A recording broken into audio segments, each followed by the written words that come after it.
Hello. আপা, আমি channel 9 এর বিনোদন ডেস্ক থেকে বলছিলাম। জি বলেন। আপনার একটা ইন্টারভিউর জন্য ফোন করেছিলাম আপা। আমার ইন্টারভিউ? আচ্ছা ঠিক আছে বলেন। আপা, কিছু প্রশ্ন ছিল আপনার কাছে। আচ্ছা, সাকিব ইদিকা বিষয়ে একটা রিলেশনের গুঞ্জন পাচ্ছিলাম আমরা, এটা নিয়ে আপনার মধ্যে দেখেন, শাকিব ইদিকা তারা খুব সুন্দর একটা মুভি করেছে, এটাই তাদের প্রেজেন্টেশন। আর এসব আমিও আমাকে কেন জিজ্ঞেস করছেন এসব কথা? আমি বুঝতে পারছি না। এটা আসলে আমার কথা না, এটা দর্শক জানতে চাই, সেই কারণে আমি জিজ্ঞেস করছি। দর্শকের তো অনেক কিছু জানার আছে। একটা গুরুত্ব আছে এখন, সেটা হচ্ছে আপনি দ্বিতীয় বিয়ে করতে যাবেন।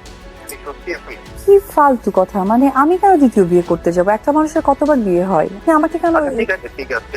আচ্ছা, সাকিবের সাথে বিচ্ছেদের পর আপনাদের দেশের বাইরে একসাথে দেখা গেছে, এই বিষয়ে আপনার মন্তব্য কি? দেখেন, এই বিষয়ে মন্তব্য কেন থাকবে? এই বিষয়ে মন্তব্য করার কিছু নেই। আমাদের কি হয়েছে না হয়েছে আপনারা দেখেছেন। আচ্ছা আচ্ছা, ঠিক আছে। আচ্ছা, আরেকটা বিষয় আপনার মন্তব্য আছে, সেটা হচ্ছে সাকিব খানের সাথে নাকি বউদের আইনি বিচ্ছেদ হয়নি, এরকম একটা নিউজ আমাদের পত্রিকায় দিয়েছে। বুঝলাম না, আপনি বিনোদন সাংবাদিকতা করেন, মানে ব্যক্তি সাংবাদিকতা করেন নাকি? আমি বুঝতে পারলাম না।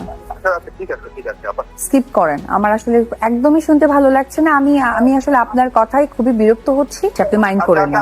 আরেকটা কোশ্চেন, সেটা হচ্ছে যে ফারজানা মনির সাথে আপনার একটা ফোনালাপ ফাঁস হয়েছিল, ফোনালাপটা কি আপনি ফাঁস করেছিলেন? হ্যাঁ দেখেন, শোনা যায়। দেখেন এগুলো কোনো প্রশ্ন? মানে আমি কি মানে এই প্রশ্ন দিতে বসছি?